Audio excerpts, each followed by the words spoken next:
وقفت حروفي في ربوع بياني، وأتى القصيد بأروع الألحان، وفي أرض خير قد بادت مسجوعة بفرائد الأقوال والتبيان.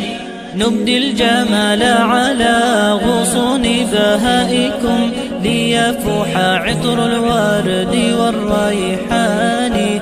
أمجاد قد أبدت جمالا خافقا، صنعت قلائد من جمال هاني. ومجدات بنت القصير قد سارت بالنور في الأنحاء والأركان، ولأجل أشواق الحروف تأنقت تحكي بها الفعل بالإيمان. وجدان قد أبدت حديثا شامخا، رسمت وميض الخير في إمعان. أما لي أملك السماء تزينت، برقت بروق الخير والإحسان. ومرام تلك حديث خير ينجلي، تلك ابنة العوف ارتقاء ثاني. وبدر بدر قد توهج نوره، يحيي حكايته على الأزمان. وختام قد ختمت بحسن مساكب، غيث تراه بأطياب الهطلان.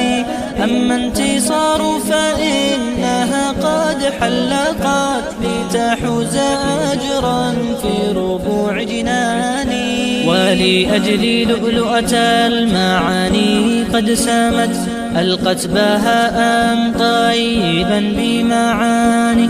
والكون يشرق من رواب، كلما ظهرت توالى الخير في أفنان.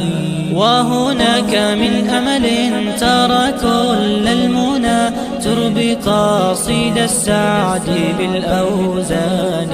وضحى التي أضحت بخير مكانة، تهب الجمال برفعة الإيمان. ومرام قد صنعت بهاء حاضرا، بنت النحيت ونورها نوران. وكذاك عائشة احتوت كل الهنا، جعلت منابعها إلى الظمآن. أما لفاتنا فالقلوب توجهت، وتوجهت في السير للرحمن. وجواهر الساري بدت في روعة، تهني بغير تأخر وتواني. ولنوف مرتفع علت بفعالها،